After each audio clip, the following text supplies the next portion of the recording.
제가 이 본당에서 예배를 드리는 것 같습니다.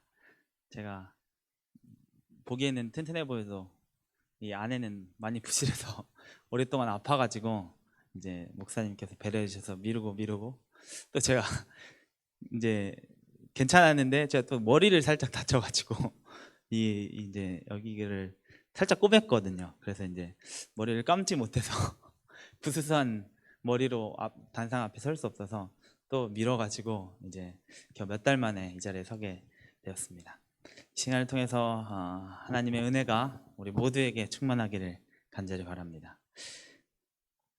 5월 달에 이제 가정 세미나를 진행하는데 참 우리 대한민국이 지금 가장 심각하게 마주하고 있는 걱정거리는 출산율이죠. 0.78. 전 세계적으로 독보적인 일이죠. 저출산율. 출산율이 0.78 때문에 참 정치 쪽에서 시끄럽고 이제 우리도 지금 현재 저희가 마주하지 않았지만 그래도 가장 걱정되는 어떤 이슈 주제 중에 하나인 것 같습니다. 그래서 저도 이제 관심 있게 여러 가지를 살펴보다가 미국 펜실베니아 주립대학교에 있는 사회학자 교수님이 한 조사를 하나 하였는데 이 조사의 주제는 우리가 인간이 나라별로 가장 중요하게 생각하는 것이 무엇인가. 이제 OECD 국가 여러 이제 그 선두에 있는 국가들이 있죠. 많은 국가들을 대상으로 사람들에게 조사를 했습니다. 근데 다른 많은 국가들이 가장 삶에서 가장 중요시하는 것이 무엇이었을까요? 5월에 우리가 가정 세미나를 하죠.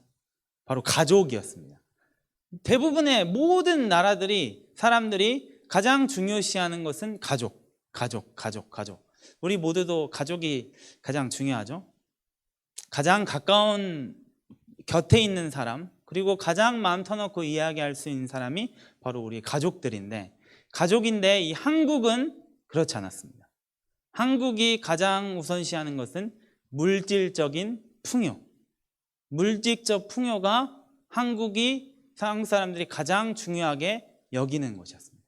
그래서 이 저출산의 요인 중에 하나가 이 물질적인 풍요 때문이다. 다른 나라들은 가족을 중요하기 때문에 이 아이를 낳고 이 가족을 이어가는 것에 중요하게 생각하는데 이 한국은 물질적인 풍요를 하고 있죠. 그리고 참 아이러니한 사실은 우리 젊은 사람들이 서울에 많이 몰려 있죠. 근데 이 서울이 출산율이 우리 평균 출산율이 0.78%인데 서울은 그거보다 더 낮게 되어 있습니다. 그래서 갈수록 이 저출산인데 참 성경에서는 하나님께서 사람을 아담과 하와를 창조하시고 어떻게 말씀하셨어요? 생육하고 번성하라, 땅에 충만하라 하고 이 첫 번째 명령을 주셨는데 그것이 이 한국에서는 참 끊겨가고 있습니다. 근데 그것 중에 요인 중에 하나가 바로 물질적인 풍요에 욕심이 있기 때문에 이 관계에서 단절을 이어가고 있는 참 슬픈 현실입니다. 우리가 정말 가장 1순위에 두고 기도해야 할 제목 중에 하나이지 않나 싶습니다. 그리고 이제 참 많은 대책들을 내줬지만 근본적으로 우리 한국의 젊은 사람들이 특히 이제 물질적인 풍요를 가장 우선순위로 두기 때문에 나아질 기미가 보이지 않습니다. 현실적으로 나아질 기미가 전혀 보이지 않아요. 그래서 앞으로 이제 피라미드가 역피라미드로 해서 이제 한 20년, 30년 뒤에 가면 진짜 현실에 마주해서 어려움에 마주하게 되겠죠. 그런데 이제 가장 현실적인 돌파구는 제가 생각했을 때 이 저출산을 높이기는 계속 떨어져 왔잖아요. 다들 아시다시피 어려운데 어쨌든 이 대한민국을 지탱하기 위해서는 노동력이 필요하고 젊은 사람들이 필요한데 한국에서 만들 수 없으니 이제 어떻게 해야 돼요? 외국에서 수입을 해야 되죠. 외국인들이 들어오게 와야 됩니다. 그런 의미에서 이 광주중앙교회가 가진 국제교회는 지금은 미약하지만 계속 유지돼야지 않을까 생각합니다. 광주의 호남합회에 이제 꿈의 교회와 저희 국제교회가 있는데 더 많아야 되겠죠. 앞으로 이 젊은 층 노동력을 채우려면 더 많은 외국인들이 근데 또 참 슬픈 현실은 우리 한국 사람들이 잘 포용하지 못한다는 점이죠.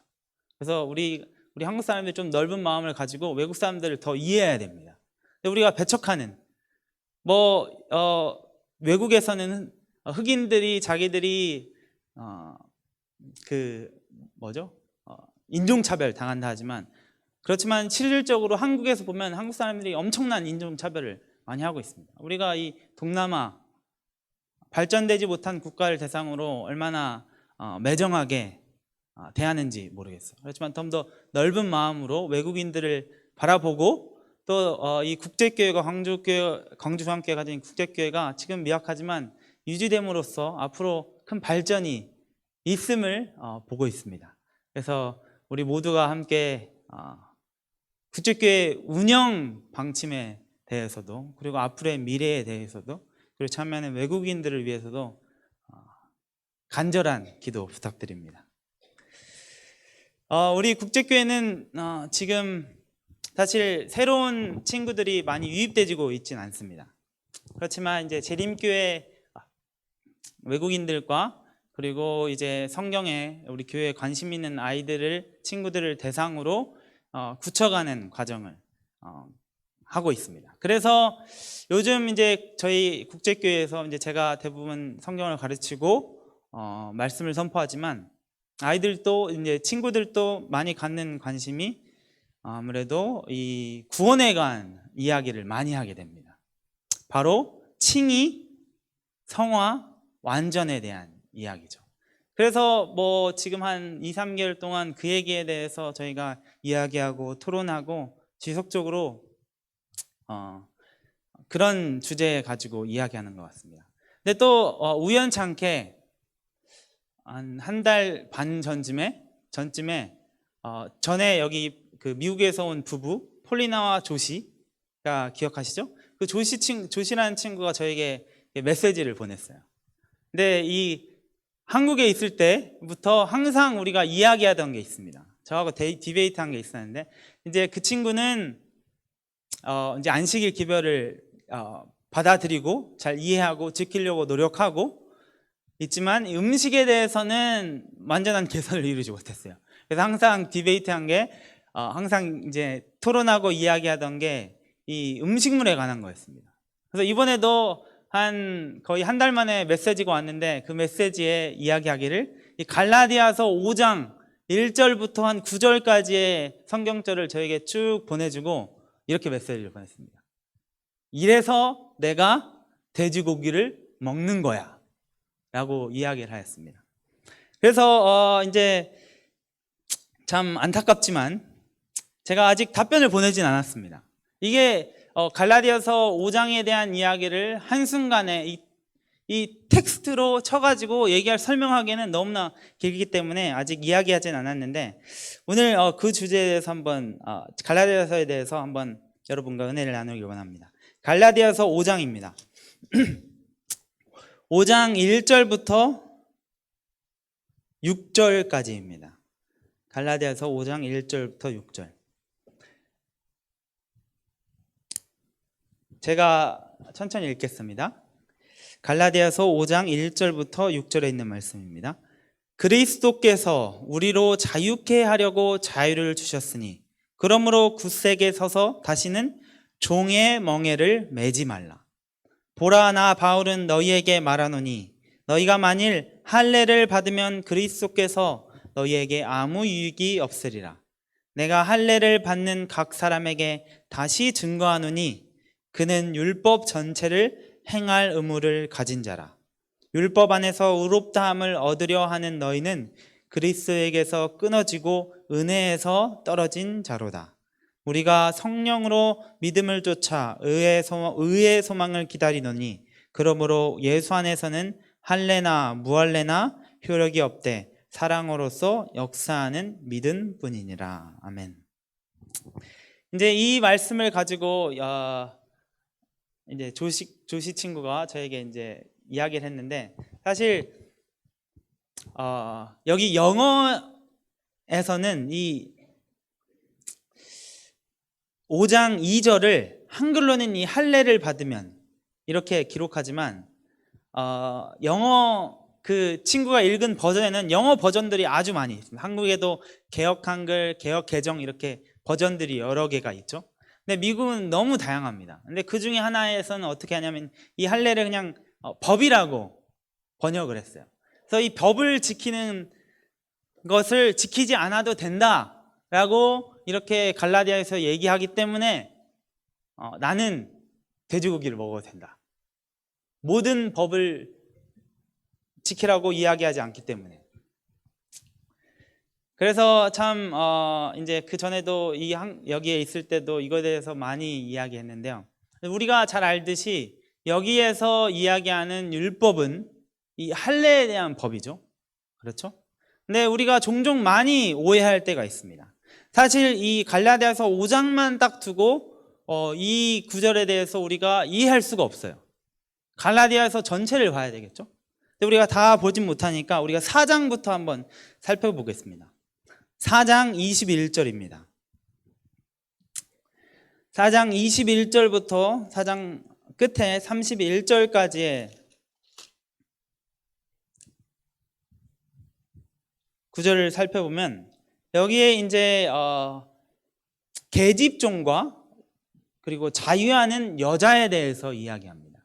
이 아브라함을 얘기하면서 여기 24절과 25절을 읽겠습니다.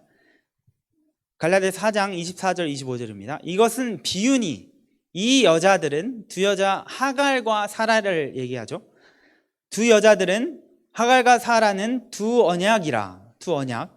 하나는 시내 산으로부터 종을 낳은 자니 곧 하가라.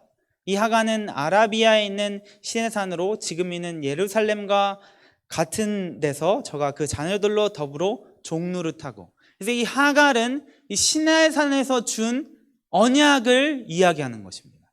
그래서 하갈. 그리고 이제 그 뒤에 나오는 사라 26절 오직 위에 있는 예루살렘은 자유자니 곧 우리 어머니라. 이 약속의 아들 이삭을 낳은 사라가 이 자유의 여인인 거죠. 그래서 이제 사라를 나타내는 첫 번째 언약, 시내산에서 주신 언약, 그것은 바로 율법에 관한 것이죠. 모세의 모든 율법들입니다. 그리고 이제 사례를 통해서 비유되는 이 자유의 어머니, 곧 예루살렘, 예수 그리스도를 통해서 온 은혜죠.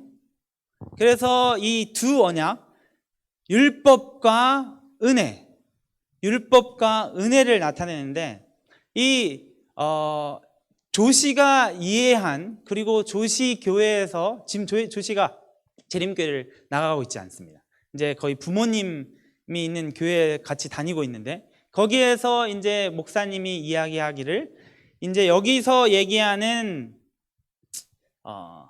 첫 번째 언약, 즉 율법, 그리고 두 번째 언약 은혜, 이 두 개가 바로 시대적인 율법이다, 시대적인 언약이라고 이해하기 때문에 율법이 모두 폐해졌다라고 합니다. 이 시대적이라는 것은 바로 예수님께서 오시기 전인 이 은혜의 언약이 주어지기 전에는 우리 모든 인류가 이 언약의 여인에게, 이 율법의 언약에 갇혀서 이걸 통해서 구원을 받았는데, 그렇지만 이 율법은 모두 폐지되었고 새로운 자유의 여인, 즉 은혜의 언약이 이제 왔으니 은혜의 언약만 지키면 된다라고 이해를 하는 것이에요. 이 갈라디아에서의 흐름 자체를. 그래서 이 시대적으로 이 은혜의 언약이 왔으니 전에 있던 이 율법의 언약은 지킬 필요가 없다라고 이해하는 것이죠. 그렇지만 우리 재림교회에서 바라보는 것은 이 시대적인 해석이 아닌 경험적인 해석으로 보는 것이죠. 이것은 한 사람으로서 한 사람이 인생을 살아가다가 이 율법 안에 갇혀서 살아가죠. 예수 그리스도를 모를 때는. 이 율법에 대해서 성경의 법을 모르더라도 우리 모든 사람들은 어떤 법안의 테두리 안에 갇혀 살아가죠. 그래서 이 안에서 살아가다가 경험적으로 이 율법의 언약에 살아가다가 이제 예수님을 만나게 되죠. 그리고는 은혜의 언약을 경험하게 되는 것입니다. 그래서 이게 시대적으로 율법의 언약이 없어지는 게 아니라 경험적으로 어떤 사람이 경험하는 것을 나타내는 것이 여기에서 얘기하는 두 언약입니다. 잘못 많은 사람들이 이해하죠. 그래서 이제 우리 재림교회에서 그리고 많은 교회에서 얘기하듯이 이 칭의, 성화, 완전의 과정을 우리가 한 사람이 경험적으로 이 두 언약을 이제 경험하는 것입니다. 그래서 이제 예수님을 모르고 살아갈 때는 우리가 율법의 언약 속에 살아가다가, 그리고 여기 나온 하갈의 그 종의 여인의 자식으로 살아가다가 예수 그리스도를 만남으로써 우리가 칭의를 경험하게 되죠. 그래서 갈라디아서 3장 6절에 보면 아브라함이 하나님을 믿음에 이것을 그에게 의로 정하셨다 함과 같으니라. 그런즉 믿음으로 말미암는 자들은 아브라함의 아들인 줄 알지어다. 그래서 우리가 이제 율법의 언약 안에 살아가다가 이제 예수 그리스도를 만나서 이 언약의 아들, 약속의 아들, 사례를 통해서 나온 이삭, 그리고 이삭을 통해서 예수님이 탄생한 그 은혜의 언약을 경험하는 것이죠. 칭의를 통해서. 그래서 그것을 우리가 칭의라고 이야기를 하죠.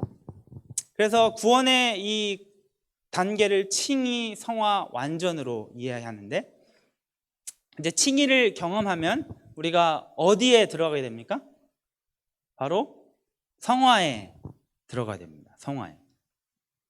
그리고 우리 교회에서도, 우리 재림교회에서도 가장 많이 다루는 부분이죠. 성화. 우리가 성화되어가는 과정. 그래서 갈라디아서 5장 22절, 24절의 기록에 의하면 오직 성령의 열매는 사랑과 희락과 화평과 오래 참음과 자비와 양선과 충성과 온유와 절제니 이 같은 것을 금지할 법이 없느니라. 그리스도 예수의 사람들은 육체와 함께 그 정과 욕심을 십자가에 못 박았느니라. 아멘. 우리가 예수 그리스도와 함께 죽고 예수 그리스도와 함께 다시 사는 우리 그리스도인들은 예수 그리스도의 영에 힘입어 우리의 육체는 옛것을 다 잊어버리고 이 성령의 열매를 맺기 위해 살아가는 것이 바로 그리스도인입니다. 그래서 성령 하나님께서는 우리를 열매 맺도록 인도하실 것이에요. 우리가 칭의를 경험함으로써 이 성화의 과정에 들어올 때 그리스도의 영이신 성령 하나님께서 우리를 성령의 열매를 맺도록 인도하는 것입니다. 그리고는 우리가 이 완전함에 이르기를 간절히 원하고, 그리고 그것을 바라보고, 또는 그것에 너무 집착하다 보니 다시 이 갈라디아서에 있는 갈라디아인들이 빠졌던 그 수레에, 이 수렁에 빠지게 되기도 합니다. 율법으로 말미암는 의를 우리가 가끔씩 빠지고요. 율법에 너무 집착하다 보니 이 완전에 이르기 위해서는. 그렇지만 이 바울은 완전에 대해서 완전 다르게 이야기합니다. 이제 갈라디아서가 아닌 이 빌립보서 3장에 있는 말씀을 같이 펴보겠습니다. 꽤 긴 성경절이기 때문에 빌립보서 3장 10절부터 15절에 있는 말씀입니다.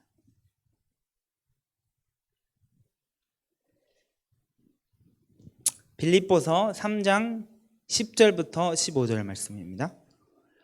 내가 그리스도와 그 부활의 권능과 그 고난의 참회함을 알려하여 그의 죽으심을 본받아 어찌하든지 죽은 자 가운데서 부활에 이르려 하노니 내가 이미 얻었다 함도 아니요 온전히 이루었다 함도 아니라. 그래서 이 바울도 여기서 얘기하기를 내가 이미 얻었다 함도 아니요 온전히 이루었다 함도 아니라. 여기서 이루었다, 온전히 이루었다는 이 완전함을 이야기합니다. 이 헬라어로 이 텔로스인데 여기서 완전함을 perfect, 완전함을 이야기하고 있습니다.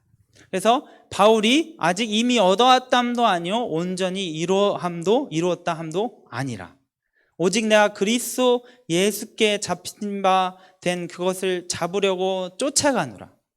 그래서 성화의 과정에서 완전함에 이르기 위해서 바울도 열심히 쫓아가고 있죠. 13절 형제들아 나는 아직 내가 잡은 줄로 여기지 아니하고 오직 한 일, 즉 뒤에 있는 것은 잊어버리고 앞에 있는 것을 잡으려고 표대를 향하여 그리스도 예수 안에서 하나님이 위에서 부르신 부름의 상을 위하여 쫓아가노라. 그러므로 누구든지 우리 온전히 이룬 자들은, 여기서 좀 특이하게 얘기하죠. 그러므로 누구든지 우리 온전히 이룬 자들은, 여기서 온전히는 똑같은 텔로스입니다. 완전함이에요. 퍼펙트예요. 이 헬라어에서도 퍼펙트라고 이야기합니다. 그래서 여기서 특이하게 이 바울과 빌립보 교인들을 얘기하죠. 온전히 이룬 자들, 완전함을 여기서는 이루었다라고 이야기해요. 그렇죠? 이렇게 생각할지니 만일 무슨 일에 너희가 달리 생각하면 하나님이 이것도 너희에게 나타내시리라. 여기에서 바울은 완전함에 대해서 얘기합니다. 바울이 얘기하기를 앞서 제가 언급드렸던 12절에서는 이미 얻었다 함도 아니요 온전히 이루었다 함도 아니라, 아직 완전을 이루지 않았다라고 얘기하는데 15절에서는 우리 온전히 이룬 자들은 완전함을 이루었다라고 얘기합니다. 참 여기서 이렇게 살펴보면 참 앞뒤가 안 맞는 바울의 이야기를 하고 있죠. 그렇지만 여기서 바울이 이야기하고자 하는 것은 사도 바울이 얘기하는 완전함은 어떤 상태가 아닙니다. 이게 어떤 결승점에 어떤 도착지에 도달했다는 것이 아니고, 이 바울이 여기 13절 14절에 얘기하는 것처럼 내가 뒤에 있는 일은 다 잊어버리고 내가 핍박했던 일, 내가 죄를 저질렀던 일, 잘못했던 어제 일은 다 잊어버리고 무엇을 향해서만 가요? 표대를 향하여 그리스도 예수 안에서 하나님이 위에서 부르신 부름의 상을 위하여 쫓아가느라. 하늘에 있는 상을 보면서 어떻게 해요? 쫓아갑니다. 뒤에 있는 일은 다 잊어버리고, 우리가 우리의 죄를 돌아볼 때 무너지죠. 그렇지만 엘렌 지 화이트도 많이 얘기를, 우리가 그것을 보고 무너지지 말라. 사단이 원하는 것이 그것이다 라고 얘기하죠. 바울도 뒤에 있는 것을 보지 않고 오직 무엇만 봅니까? 하늘에 있는 상만 보고 달려가는 것이죠. 그래서 성화를 위해서 우리가 예수 그리스도를 바라보고 예수님과 같아지기 위해서 무단히 노력하고 달려가는 것이죠. 하지만 우리의 힘으로 인해서가 아닌 바로 우리가 칭의를 경험했으므로 예수 그리스도의 영, 성령의 힘에 의해서 우리가 온전히 이루기 위해서 뒤는 보지 않고 달려가는 그 상태를 완전하다라고 여기서 얘기하고 있습니다. 그래서 여기서 얘기하는 바울의 완전함은 어떤 결승점에 도착한 것이 아니라 성화를 향해서 끊임없이 달려가는 그리스도인을 향해서 완전하다라고 이야기합니다.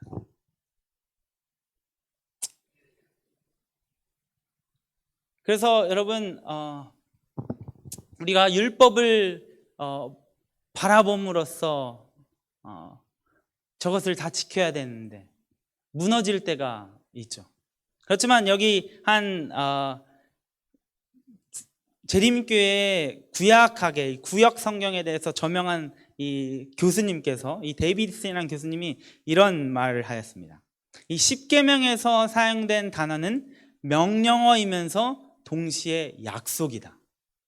십계명에서는 뭐 하지 말라, 살인하지 말라, 그리고 우상 숭배하지 말라, 이런 안식일을 기억하여 거룩히 지키라. 그게 명령어로 되어 있으면서도 동시에 약속이다. 이 히브리어가 그렇게 해석될 수 있다라고 이야기합니다.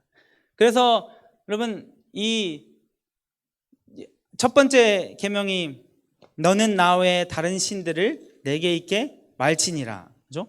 이것은 하나님께서 명령하는 것이지만 동시에 너가 예수 그리스도를 만나고 경험하면 너와의 성화의 삶 속에서 너가 다른 신들을 잊도록 너의 마음속에 들지 않도록 내가 약속하겠다라는 말입니다.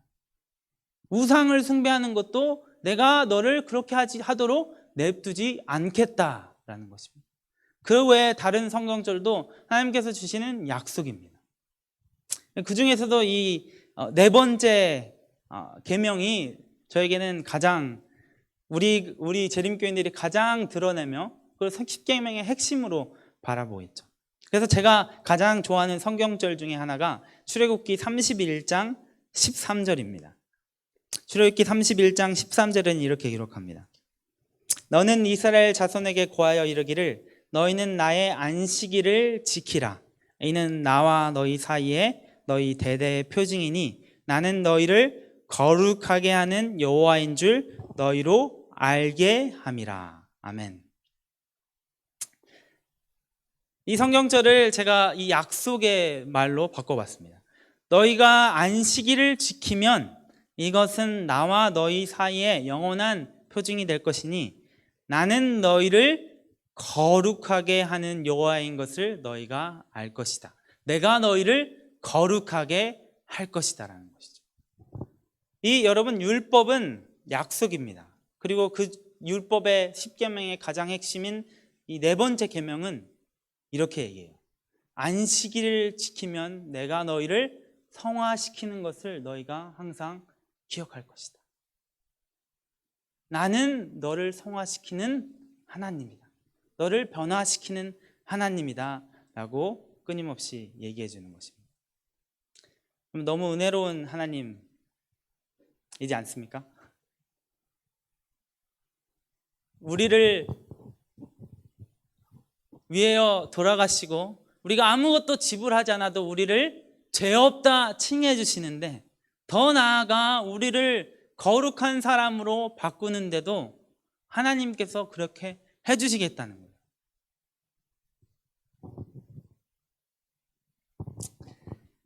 우드로 위든 또 재림교회 한 학자는 이렇게 얘기했습니다. 예수님을 닮아가는 성화의 삶은 끝이 없다. 이 끝이 없다는 것은 하늘에 가서도 우리가 성화의 삶을 살아간다는 얘기입니다. 왜냐하면 앞서 바울이 얘기한 이 완전함을 얘기했던 것처럼 우리가 예수 그리스도를 바라보면서 예수님을 닮아가기 위해서 나아가는 것이 완전함인 것처럼 하늘에 가서도 우리가 완전함에 이루는 것은 예수님을 보고 끊임없이 닮아가는 것입니다. 여러분, 우리의 성화의 삶은 영원할 것입니다. 왜냐하면 우리가 하늘 가서도 예수님에 대해서 계속적으로 공부하고 예수님에 대해서 더욱 알아가고 그분의 사랑과 그 신비에 대해서 계속적으로 알아갈 것이기 때문에 우리의 성화의 과정은 영원한 삶입니다. 그래서 고통의 삶이 아니에요. 하늘의 삶은 행복한 삶이잖아요. 성화의 삶은 행복한 삶입니다. 우리가 칭의를 시작으로 성화의 삶을 전심을 다해 살아가는 것이 바로 완전함입니다. 한 번은 저희 국제교회 친구들과 금요일에 이제 저희가 모이기는 힘드니까 이제 원래 8시였는데 이제 9시에 저희가 따로 예배를 드립니다. 그래서 이제 저희가 마지막 날 사건들을 같이 읽으면서 이제 같이 토의를 하는데 이제 한번 주제가 나오기를 그리스도의 삶은 예배인데 제가 그런 이야기를 했어요. 이제 제가 앤드류스의 수업을 들을 때 한 교수님이 그리스도인의 삶은 예배이다. 예배가 다다. 예배하는 삶이 그리스도인의 삶이다. 그렇다면 이제 질문이 꼬리를 물어서 이제 의문점이 들어서 어떻게 쉬지 않고 예배를 할 수 있는가? 어떻게 예배하지? 지금 우리가 예배하는 것은 어떻게 이해하고 있습니까? 안식일이 되면 교회에 와서 앉아서 찬양하고 말씀을 듣는 것이죠. 이 삶을 계속해야 되는 것인가? 아니면 말씀을 계속 들고 다니면서 외우면서 이야기하는 것이 예배의 삶인가? 그렇지만 현실적으로 불가능하죠. 우리가 지속적인 삶을 살 수가 없죠. 기도하는 삶인가? 우리가 24시간 기도할 수는 없잖아요. 뭐 다른 의미로는 할 수 있겠지만, 그래서 이렇게 우리가 이야기를 하면서 꼬리를 물다가 이 예배는 우리가 이 이야기까지 나왔습니다. 이 아담과 하와가 죄를 짓기 전에 예배는 어떠한 모습이었을까? 그래서 우리가 힌트가 있기를, 이 안식일에 하나님께서 아담에게 오시죠. 그리고 아담과 함께 거니시겠죠. 그게 그때에는 예배였습니다. 그래서 이 예배는 이 관계인 거죠. 하나님과 지속적인 관계를 갖는 거예요. 하나님과 지속적인 관계. 그러면서 이제 제가 이야기하기를, 제 이제 와이프를 만나면서 이제 서로 사랑에 빠져서 이 연애할 때 정말 제가 그때 이제 와이프는 일하고 있었고 전 삼육대에서 이제 신학과를 다니고 있었는데, 이 와이프가 일하는 장소와 저의 삼육대가 거의 1시간 거리였습니다. 근데 제가 매일같이 빠지지 않고 1시간 버스를 타고 갔어요. 근데 이제 와이프가 퇴근 시간이 되면 버스가 가득 차가지고 항상 불편함에 갔는데 전혀 불편함을 느끼지 못하고 진짜 매일같이 갔습니다. 매일같이. 그래서 저는 그때도 생각하면서 뭐 이게 뭐 결혼하고 몇 년 지나면 조금 수그러들겠지, 뭐 이제 와이프가 옆에 없어도 뭐 괜찮겠지라고 생각했는데, 지금도 와이프가 뭐 친정 가서 없으면 되게 허전하고 이제 보고 싶고 옆에 있었으면 하는 마음이 끊이지가 않습니다. 저만 그런지 모르겠어요. 아마 여기 계신 성도 여러분도 다 그러시겠지만, 그렇게 이 사람과 사람과의 관계에서 사랑에 빠지면 지속적으로 보고 싶은 거죠. 이 자식과의 관계에서 자식을 보이지 않으면 계속 보고 싶은 게 부모의 마음이잖아요. 이 관계, 계속적으로 만나고 옆에 있었으면 좋겠다는 이 마음이 하나님에게도 나에게 있다면, 하나님이 내 옆에 없으면 보고 싶고 찾고 싶고 있었으면 좋겠고 전화하고 싶고 문자하고 싶고, 하루라도 안 보면 걱정되고 뭔가 오늘 하루가 좀 이상하고 좀 다른 날 같고 뭔가 외로움을 느끼며, 그런 것이 하나님과의 관계에서 나의 관계라면 내 삶이 정말 예배하는 삶이 되겠구나 라는 이야기로 우리가 결론을 맺었습니다. 여러분, 하루라도 하나님을 보지 않으면 허전함을 느끼십니까? 그렇다면 여러분은 예배하는 삶을 살고 계신 것입니다. 여러분, 우리 모두가 그렇게 느끼기를 간절히 바라요. 그러기 위해서는 하나님과 깊은 사랑에 빠져야겠죠. 지금 그렇게 느끼시지 못하신 분이라면 저도 사실 그렇게까지 느끼지 못하고 있습니다. 하나님과 깊은 관계에 빠져야겠죠. 그러기 위해서는 우리가 말씀을 열심히 읽어서 하나님에 대해서 알고 알았을 때, 우리가 그런 사랑에 빠졌을 때, 엘렌 G 화이트 선지자도 하늘 갔다 와서 얘기했죠. 너무 어둡다. 하나님과 떨어지기 싫어서, 오기 싫어서, 그런 마음이 우리 마음 가운데 충만히 임하게 되기를 간절히 바랍니다. 그럴 때 여러분, 우리의 성화의 삶은 율법에 얽매여서 오늘 또 넘어졌네, 나는 안 되겠다, 모르겠다, 에라 모르겠다 하는 삶이 아니라, 이 바울이 얘기했던 좀 모든 것을 제쳐두고 하나님만 바라보고 예수 그리스도만 바라보고 나아가는 삶이 될 것입니다.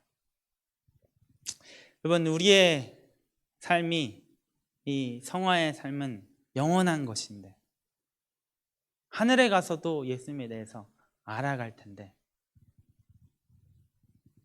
계속적으로 그분의 사랑과 그분의 신비에 대해서 우리가 끊임없이 알아갈 텐데, 우리가 그것의 원동력이 우리 앞에서 하늘에서 기다리고 계시는 예수님이 되길 바랍니다. 이 바울이 얘기했던 것처럼, 빌립보서에 이야기했던 것처럼,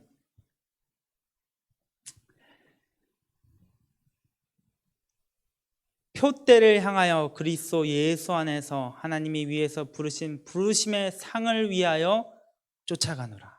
이 삶이 우리의 모두의 삶이 되기를 바라면서 말씀을 마치겠습니다. 기도하시겠습니다. 하늘에 계신 아버지 하나님, 우리에게